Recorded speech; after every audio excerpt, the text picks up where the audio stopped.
Welcome students. हाँ, तो कल मैंने आपको बताया था कुछ कंपाउंड आपके यहाँ पर दिए गए हैं एसिड बेस सॉल्ट के अंदर। जैसे आपका सोडियम हाइड्रोक्साइड था, पहले था हमारा, एक बार मैं रिकैप करता हूँ। सोडियम क्लोराइड, सोडियम क्लोराइड में हमने आपको बताया था कि हम इसको प्राप्त करते हैं किससे? रॉक सॉल्ट भी बोलते हैं उसको। और दूसरी बात सी वाटर से। सी वाटर को हम क्या करते हैं, बड़ी बड़ी हमारे क्या होते हैं फील्ड होते हैं, उनमें उसको वाटर को भर देते हैं, वाटर एवोपरेट हो जाता है और हमारा क्या होता है, साल्ट बन जाता है। दूसरा आपको बताया था सोडियम हाइड्रोक्साइड, जिसको कास्टिक सोडा बोलते हैं।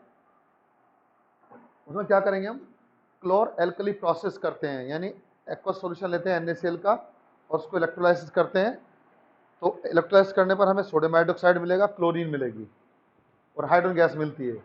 ये सोडियम हाइड्रोक्साइड का बनाने का तरीका हुआ। उसके बाद बात आई हमारी वाशिंग सोडा। वाशिंग सोडा क्या था? जब हम अमोनिया, वाटर, CO2 साथ लेते हैं तो पहले क्या बनता है, वाशिंग सोडा, ये वाला कंपाउंड बन जाता है। और जैसे आप इसको समझ सकते हैं कि मैंने कल बताया था 2NH3 plus CO2 plus H2O, और तो यहां से क्या बनता हमारा, और प्लस NaCl, तो यहां से क्या बना था, NaH sorry sorry CO3 plus NH4Cl। तो इस तरीके से क्या बना हमारा ये, इसको हम बेकिंग सोडा बोलते हैं, बेकिंग सोडा। ठीक बेटा, ये बेकिंग सोडा कहलाता है। तो हमने क्या करा, अमोनिया लिया, CO2 लिया, वाटर लिया, NaCl लिया, तो यहाँ से रिएक्शन होकर के सोडियम कार्बाइड बनेगा और अमोनियम क्लोराइड बनेगा। इसको जब हीट कर देते थे तो क्या बनता था, वाशिंग सोडा बन जाता था। अब बात आती है जी, जो बेकिंग सोडा है वो आपसे रिएक्शन देगा कि बेकिंग सोडा बनाने का मेथड बताओ, तो आप ऐसे बता देंगे, या कंप्लीट द रिएक्शन, तो रिएक्शन आप कंप्लीट कर देंगे। अब आपसे आगे पूछता है कि बेकिंग सोडा के यूजेस क्या होते हैं। तो यूज में क्या आएगा देखो, एक तो इसको माइल्ड एंटासिड के रूप में यूज करते हैं। आप कहेंगे माइल्ड एंटासिड का मतलब क्या होता है? जब कभी हमें एसिडिटी हो जाती है तो हम क्या करते हैं, हल्का सा खाने वाला सोडा ले लेते हैं, हालांकि लेना नहीं चाहिए। वो पहले यूज करते थे, अब यूज नहीं करते। अब तो सीधा लोग रेंटक की गोली लेते हैं, या आपका क्या लेते हैं, आपका जेलुसिल वगैरह, मिल्क ऑफ मैग्नीशिया वगैरह लेते हैं। खाने का सोडा हम इसलिए नहीं लेते हैं क्योंकि अगर हम खा लेंगे इसको तो हमारी बॉडी का जो पीएच है वो क्या होगा, बढ़ जाएगा। हमारे HCl है बॉडी का, वो 1.4 होना चाहिए, तभी हमारी बॉडी क्या करती है, अच्छी तरह से जो भी हमने खाया उसको डाइजेस्ट करती है। लेकिन जब आपकी बॉडी में एक्सेस एसिड बन जाता है तो आपने क्या किया, और NaOH आपने यानी बेकिंग सोडा खा लिया। जब खा लेंगे तो बॉडी क्या करेगी हमारी, जब तो न्यूट्रलाइज कर देगी उसको। न्यूट्रलाइज से करने से क्या होगा, मीडियम बजाय हमारा एसिडिक के एल्कलाइन हो जाएगा, और वो हमें क्या करेगा, खाने में दिक्कत हो जाती है उस चीज से। तो खाना हमारा पचेगा नहीं। पचने के लिए हमें क्या होना चाहिए, पीएच हमारी 1.4 होना चाहिए, उससे ज्यादा नहीं। उससे ज्यादा होगी तो खाना पचेगा नहीं, कम होगी तो एसिडिटी हो जाएगी। तो पहले इसको यूज करते, अब यूज नहीं करते। दूसरा होता है फायर एक्सटिंग्विशर के रूप में। आप कहेंगे फायर एक्सटिंग्विशर के रूप में क्या होता है? फायर एक्सटिंग्विशर के रूप में आप समझ लीजिएगा कि हमारे पास में क्या होता है, ऐसे देखा होगा आपने, फायर एक्सटिंग्विशर होता है इस तरह, सिलेंडर होता है फायर का। इसमें क्या भरा होता है, यहाँ पर सोडियम हाइड्रोक्साइड, इस तरह सिस्टम होता है, सोडियम बाइकार्बोनेट सॉरी। और यहाँ क्या भरा होता है, एक ट्यूब के अंदर एसिड भरा होता है, H2SO4। जब आप क्या कराएंगे, जब आप फायर एक्सटिंग्विशर की बात बता रहा हूं मैं, जब आप इसको फायर एक्सटिंग्विशर खोलते हैं, उसका पिन खोलते हैं, तो वहां पर क्या होगा, रिएक्शन होती है। क्या रिएक्शन होगी, NaHCO3 प्लस H2SO4 जब मिलेंगे तो बनाएंगे सोडियम कार्बोनेट प्लस CO2, बाहर निकलेगी प्लस H2O। और जो CO2 होती है वो फायर एक्सटिंग्विशर के रूप में यूज की जाती है, यानी उसको हम फायर एक्सटिंग्विशर के रूप में यूज करते हैं। तो इस तरीके से हमारा क्या हो जाएगा, ये जो हमारा जो आपका बेकिंग सोडा होता है, यूज किया जाता है फायर एक्सटिंग्विशर के रूप में। तीसरा आता है, it is use in making of washing soda. बताया था आपको, इससे हम क्या कर सकते हैं, वाशिंग सोडा बना सकते हैं, पहले मेथड बताया था। वॉशिंग सोडा में क्या करते हैं हम, अगर हमने क्या करा, सोडियम कार्बोनेट को हीट करते हैं तो काय में कन्वर्ट हो जाता हो, Na2CO3 में और प्लस H2O में प्लस CO2 में, तो क्या बनता है हमारा, बेकिंग सोडा बन जाता है। तीसरा है, it is use in making of baking powder. अब आप कहेंगे बेकिंग पाउडर क्या होता है, देखिए एक होता है बेकिंग सोडा, एक होता है बेकिंग पाउडर। बेकिंग पाउडर में एक्चुअल में क्या होता है, बेकिंग पाउडर में आपका एसिड होता है, यानी सिट्रिक एसिड या टार्ट्रिक एसिड, और साथ में उसमें बेकिंग सोडा होता है। क्यों डाला जाता है, देखिए जब हम कोई खाने की चीज बनाते हैं, मान लीजिए हमने क्या किया, हमने भटूरे बनाने, सपोज कीजिए हम भटूरा बनाना चाहते हैं या हम पेस्ट्री बनाना चाहते हैं। आप भटूरे का एक एग्जांपल ले लीजिए, आपने उसमें क्या डाल दिया, मान लीजिए आपने सीधा बेकिंग पाउडर डाल दिया आटे के अंदर आपने, तो आप उनको गर्म तलेंगे, जब गर्म करेंगे तो क्या होगा, ये टूट जाएगा Na2CO3 में प्लस H2O में प्लस CO2 में, यानी वही रिएक्शन होगी, कौन सी, जो हमारे यहाँ पर होगी, हो रही है। तो जब हम इसको किसी मैदा के अंदर डालेंगे भटूरे वगैरह बनाने के लिए या पेस्ट्री के बनाने के लिए, हमने डाल दिया तो हम उसको हीट करते हैं, गर्म करते हैं, गर्म करेंगे तो क्या होगा, गर्म क्यों करेंगे, फ्लफीनेस के लिए, फ्लफी होते हैं लाइट, और क्या होंगे आपका, लाइट हो जाएंगे और फ्लफी फूल जाएंगे। क्यों फूलते हैं, क्योंकि जब हम मैदा के अंदर सोडियम कार्बोनेट डालते हैं, गर्म करते हैं, सोडियम कार्बोनेट बनता है, वाटर बनती है, H2 बनती है, तो गैस निकलती है CO2। तो आप देखा होगा केक या पेस्ट्रीज में, केक या पेस्ट्री हल्के होते हैं, ढोकला वगैरह आप देखते हैं हल्के होते हैं, वो क्यों होते हैं, क्योंकि उनके अंदर क्या होता है, CO2 गैस बाहर निकलती है। जब CO2 गैस ऊपर ऊपर निकलेगी तो बबल्स छोड़ती है, जब वो बबल्स छोड़ती है तो वहां पर क्या होंगे, छोटे छोटे पोर हो जाते हैं, छेद हो जाते हैं, जिसके कारण जो आपका जो भी पेस्ट्री है, केक है, वो फ्लफी हो जाते हैं। इस तरह आप भटूरा देखते हैं, क्या होता है, बड़ा सॉफ्ट होता है खाने में, ठीक है, रोटी की तरह नहीं होता, सॉफ्ट होता है। इसका मतलब क्या है, वो फ्लफी हो जाते हैं, तो फ्लफी हो जाते हैं, हम उसके अंदर ये डाल देते हैं। लेकिन अगर हम उसके अंदर डायरेक्ट बेकिंग सोडा डाल दें, एसिड ना डालें, ये HIN क्या हो हमारा, ये एसिड है, अगर ये नहीं डालेंगे तो जो हमारा खाने की चीज है कड़वी हो जाएगी, क्योंकि sodium carbonate is bitter in taste. जो सोडियम कार्बोनेट होता है that is bitter in taste, वो बिटर इन टेस्ट होता है। अब बिटर इन टेस्ट में होने के कारण क्या होगा, ये चीज हमारी कड़वी हो जाएंगी, और हमें क्या होगा, कड़वी होने के कारण हमें टेस्ट नहीं आएगा। तो जो उसका कड़वापन है, किसका, आपका सोडियम बेकिंग सोडा का, जो किसके कारण है, सोडियम कार्बोनेट के कारण, उसको न्यूट्रलाइज करने के लिए अंदर हम एसिड डालते हैं। जब हम एसिड डाल देंगे बेकिंग सोडा में तो सोडियम कार्बोनेट बनेगा, जो सोडियम कार्बोनेट बनेगा उसको कौन न्यूट्रलाइज करेगा, उसको न्यूट्रलाइज कर देगा आपका HIN।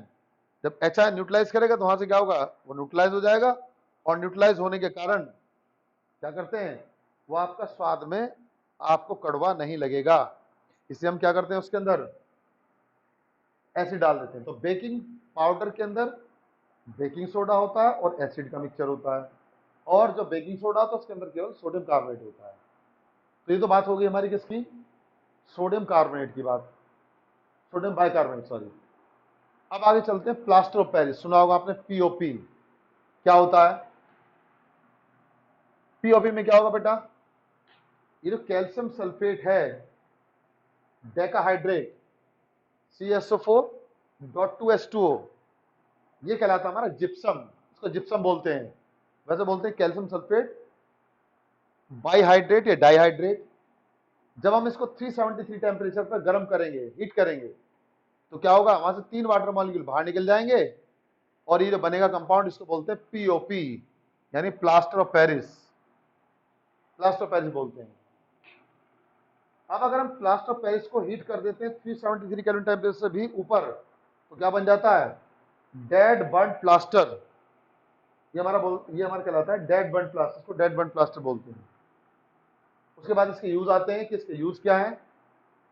Number 1, it is use in making of toys. आपने देखा होगा स्टैचूज वगैरह जो बनाते हैं, टॉयज बनाते हैं, ठीक है। जैसे पहले क्या होता है, चाइना की जो हमारी स्टैचूज आती थी, सपोज के मूर्ति आ गई हमारी लक्ष्मी की, गणेश की, तो ये कहाँ की बनाई जाती है, यहाँ आपने देखा होगा रोड किनारे बहुत सारे पोर्टर बैठे होते हैं, बहुत पोर्ट्री का काम करते हो, तो किस चीज की बनाते हो, प्लास्टर ऑफ पेरिस से। दूसरा होता है एज ए बिल्डिंग मटेरियल, इसको हम बिल्डिंग मटेरियल के रूप में यूज करते हैं। आपने देखा होगा जो आपकी फॉल्स सीलिंग वगैरह होती है वो पीओपी से कराई जाती है। Number 3, it is use in bandage of fracture of bone, यानी जब बोन्स हमारी क्या होती है, फ्रैक्चर हो जाती है, टूट जाती हैं, तो डॉक्टर प्लास्टर कर देता है, तो वो क्या होता है हमारा, वो हमारा प्लास्टर ऑफ पेरिस यानी पीओपी कहलाता है। ठीक है जी, तो इस तरीके से हम इसको समझते हैं। अब इसमें आता है नेक्स्ट बात, क्रिस्टलाइजेशन ऑफ वाटर या hydrated salt,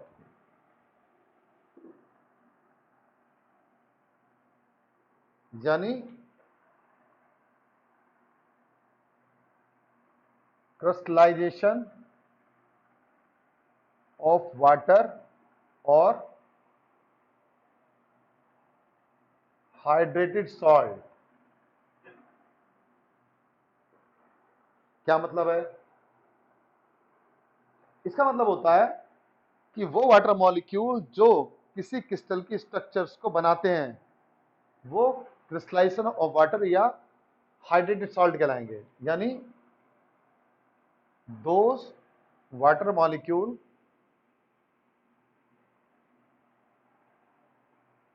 which form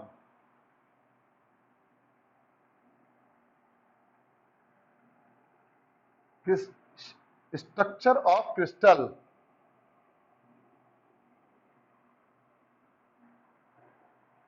structure of crystal structure of crystal is known as क्या कहेंगे उनको हम, उसको बोलते हैं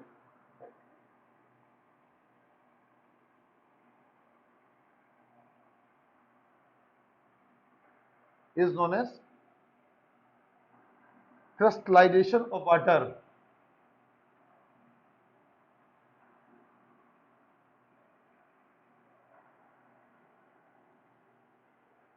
ठीक है, sorry, water of crystallisation, water of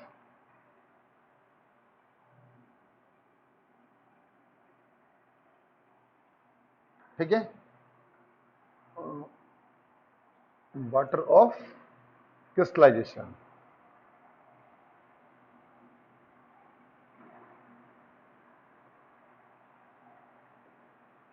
तो हम इसको क्या बोलते हैं, वाटर ऑफ क्रिस्टलाइजेशन बोलते हैं, और उन सॉल्ट को हम हाइड्रेटेड सॉल्ट बोलते हैं, यानी जिन सॉल्ट के अंदर वाटर जो मॉलिक्यूल हैं वो उनके स्ट्रक्चर को बना रहे हो। अब आप कहेंगे स्ट्रक्चर बनाने का मतलब क्या होता है?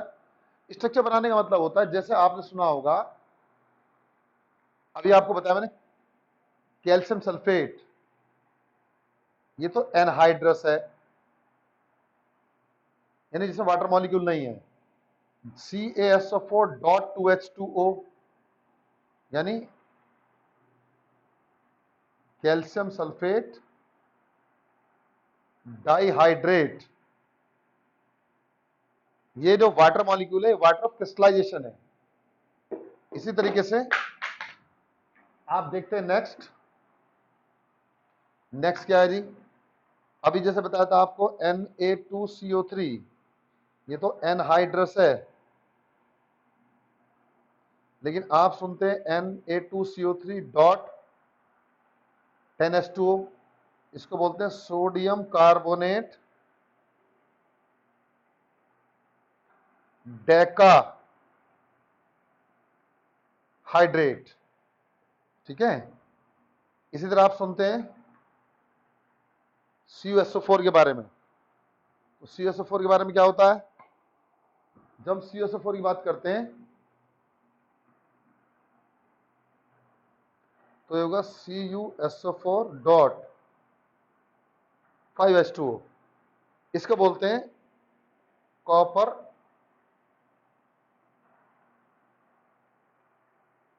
Sulphate pentahydrate. ये हाइड्रेटेड साल्ट है, यानी इनके अंदर जो वाटर है वो वाटर ऑफ क्रिस्टलाइजेशन है। अगर हम इसकी बात करते हैं तो कलरलेस है, और इसे देखते हैं तो कैसा होता है, ब्लू कलर। इसी तरीके से अगर हम क्या करेंगे,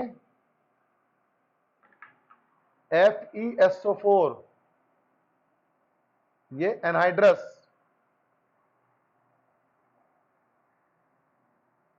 और FeSO4.7H2O यानी फेरस सल्फेट, और आपका हेप्टा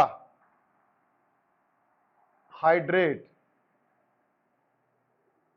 इस तरीके के जो वाटर आपके जो साल्ट कहलाते हैं वो कहलाते हैं हाइड्रेटेड सॉल्ट, और उनके जो मॉलिक्यूल हैं वो वाटर ऑफ क्रिस्टलाइजेशन कहलाते हैं, उनको वाटर ऑफ क्रिस्टलाइजेशन बोलते हैं। अब जैसे आप देखेंगे, मान लीजिए आपने सोडियम कार्बोनेट Na2 देखा, इसका मतलब क्या है, ये गीला नहीं होगा। आप देखा हो व्हाइट कलर के क्रिस्टल होते हैं, देखा होगा आपने खाने का सोडा या कपड़े धोने सोडा, कोई गीला थोड़ी होता है। गीला तब होता है उसमें वाटर मिला देते हैं, हम एक्वा सॉल्यूशन बनाते हैं, लेकिन जब सॉलिड स्टेट में तो उसके अंदर क्या है, वाटर के मॉलिक्यूल है। आप कहेंगे वाटर तो गीला होता है जी, गीला का मतलब ये नहीं, जब वो उसकी स्ट्रक्चर में होंगे तो उसकी स्ट्रक्चर बनाएंगे, वो उसको वेट नहीं करेंगे। तो इस तरीके जो हमारा होता है हाइड्रेटेड सॉल्ट कहलाता है। तो बाकी जो भी सब चीजें मैंने इस चैप्टर में आपको कंप्लीट करा रखी है बेटा, ठीक है। हर क्वेश्चंस मैंने आपको करा रखा है एनसीईआरटी का, वो आप उसमें देख लेंगे। अब हम बात करते हैं आपका चैप्टर नंबर 3। तो चैप्टर नंबर 3 में क्या है हमारा, देखिएगा।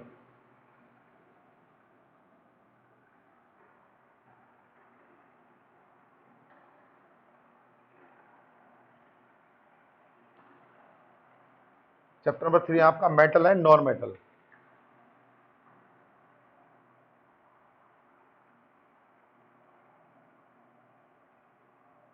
मेटल नॉन मेटल, तो पहली बात तो मेटल्स क्या होते हैं, दो substance which conduct heat, electricity, malleable, ductile and electropositive in nature। कैसे होते हैं वो, इलेक्ट्रोपोजिटिव नेचर में होते हैं, they are known as metal. Means दो substance,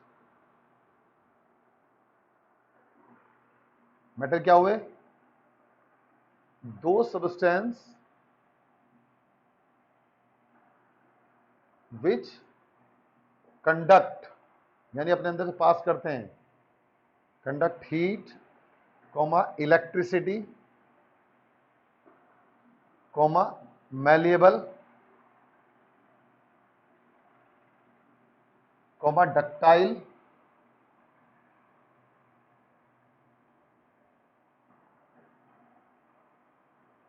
and have luster is called metal। उनको मेटल बोलते हैं। दैट इज, यानी इसका मतलब क्या है, they are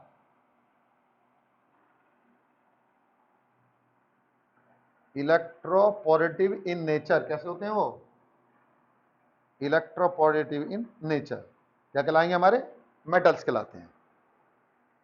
for example iron हुआ, कॉपर हुआ, गोल्ड हुआ, सिल्वर हुआ, ये सब क्या होते हैं, ये सब हमारे मेटल्स कहलाते हैं। तो क्या समझा आपने कि ऐसे सब्सटेंस जो अपने अंदर से हीट कंडक्ट करते हो, यानी हीट पास करें, इलेक्ट्रिसिटी पास करें, मैलिएबल हो यानी जिनकी हम सीट पीट सकते हो, जब हम उनको हैमरिंग करते हैं तो क्या करते हैं, थिन सीट्स के अंदर कन्वर्ट हो जाते हैं। जैसे आपने देखा होगा जो आपकी चांदी सिल्वर होती है, उसकी बहुत बड़ी बहुत पतली पतली फॉइल होती है हमारी, जो मिठाइयों पर लगाई जाती हैं। हालांकि अब तो एल्यूमिनियम की फॉइल लगाते हैं, कोई चांदी की लगाती है, इतनी महंगी कौन लगाएगा, ठीक है। जैसे हनुमान जी के ऊपर क्या करते हैं, हम चांदी की फॉइल लगाते हो, तो क्या होती है, ये सब हमारी मेटल, ये हैमरिंग की जाती है। तो ये क्या हमारे, इसको बोलते हैं हम आपका मैलेबल। डक्टाइल का मतलब क्या है, जिनके तार खींचे जा सकते हो, वो हमारे क्या कहलाते हैं, वो हमारे डक्टाइल कहलाते हैं, उनको डक्टाइल बोलते हैं। ठीक है बेटा। तो ये तो क्या है, दूसरी बात क्या है, ये इलेक्ट्रोपोजिटिव होते हैं।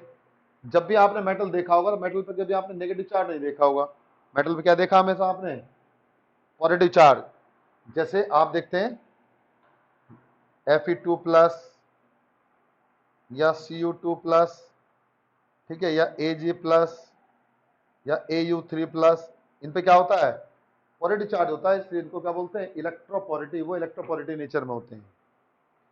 इसके बाद बात आती है प्रॉपर्टीज।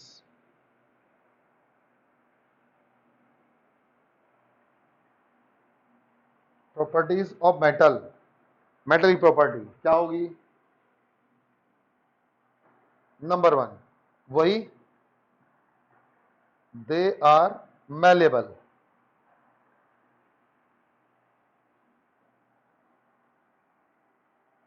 इन नेचर, यानी वो हैमर से उनको पीटते हैं तो उनकी सीटें बनाई जा सकती हैं, मैलेबल होते हैं। Number 2, they conduct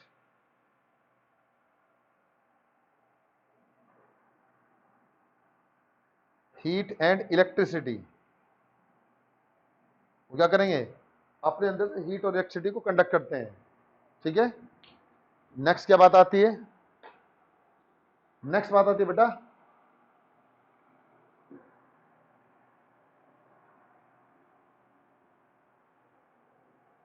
number 3,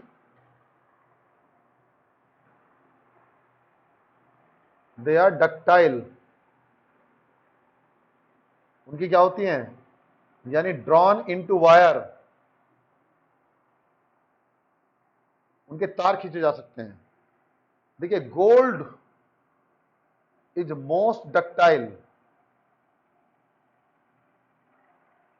metal. Gold जो होती है हमारी सबसे ज्यादा डक्टाइल होती है, यानी मींस क्या मतलब है, 1 gram of gold can be drawn into 2 kilometre of wire. क्या मतलब है, समझ लीजिएगा कि अगर आप गोल्ड लेंगे, गोल्ड का 1 ग्राम कितना होता है, 1 ग्राम बहुत छोटा होता है, ठीक है, लेकिन हम क्या कर सकते हैं उसको, उसका हम 2 किलोमीटर वायर बना सकते हैं, यानी इतना पतला कर सकते हैं उसको कि उसका 2 किलोमीटर लेंथ का तार खींचा जा सकता है। इसलिए आपने देखा होगा, जब आपने सुना होगा किसी की भाई सोने की साड़ियां हैं, ठीक है, तो साड़ी मतलब गोल्ड के कपड़े होते थे, उनमें तार किसका लगा होता था, सोने का। सोने का तार मतलब क्या है, बहुत बारीक होता है, ठीक है, इसलिए क्या होता है, ये आपका सबसे ज्यादा डक्टाइल है। उसके बाद क्या होगा जी आपका नंबर 4, लस्टर, यानी चमक। जब किसी मेटल के ऊपर लाइट पड़ती है तो वहां से क्या होती है, चमक पैदा होती है। क्यों? क्योंकि जो इसके इलेक्ट्रॉन होते हैं वो क्या करते हैं, एनर्जी रिलीज करते हैं, और इससे क्या होता है, चमक दिखाते हैं, तो उनके अंदर लस्टर होती है। तो क्या हुआ, मैलिएबल हुआ, they conduct heat and electricity, और हीट कंडक्ट करते हैं। दे आर डक्टाइल, डक्टाइल होते हैं। उसके बाद क्या है, लस्टर, चमक दिखाते हैं, ठीक है। और क्या है आपका नंबर 5, दे आर इलेक्ट्रोपॉजिटिव। साथ साथ क्या होते हैं वो, electropositive in nature, electropositive nature में होते हैं, ठीक है। Number 6, melting point and boiling point. They have high melting point and boiling point, except, किसको छोड़ करके, एक्सेप्ट सोडियम, पोटेशियम, ईटीसी, इनको छोड़ करके, क्योंकि ये क्या होती है, हमारी सॉफ्ट मेटल होती है। अभी आपकी बात आएगी। Number 7, they are hard in nature accept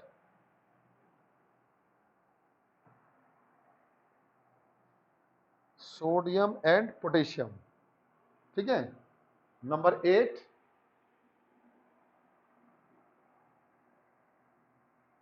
they are solid except, chemistry में हर जगह एक्सेप्शन आते हैं, except mercury which is liquid, जो क्या होती है हमारी, लिक्विड होती है। तो all these are the properties of metal. फिर समझ लीजिएगा, ऐसे substance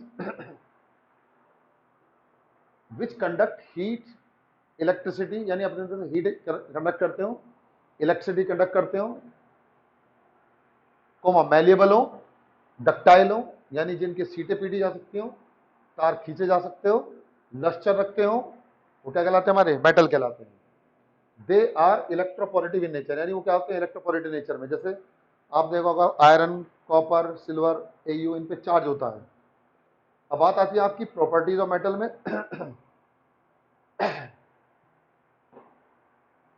they are malleable in nature, वो मैलिएबल नेचर में होते हैं। फिर वही हीट कंडक्ट कर सकते हैं, इलेक्ट्रिसिटी कंडक्ट करते हैं, ठीक है। उसके बाद दे आर डक्टाइल, वो डक्टाइल होते हैं।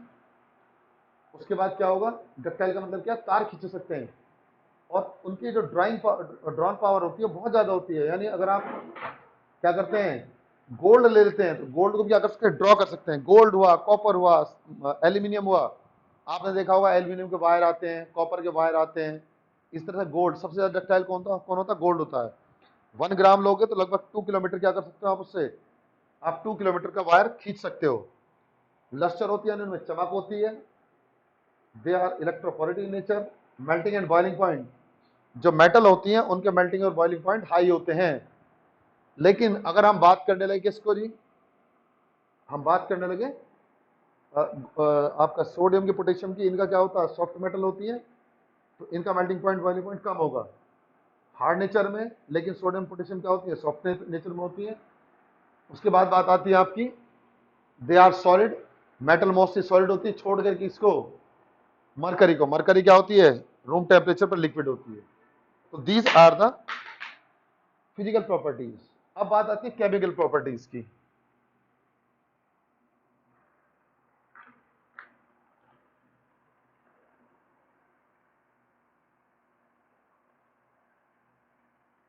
Chemical properties of metal. अब केमिकल प्रॉपर्टी मेटल में क्या आएगा, देखो बेटा, पहली बात आती है रिएक्शन विद एयर।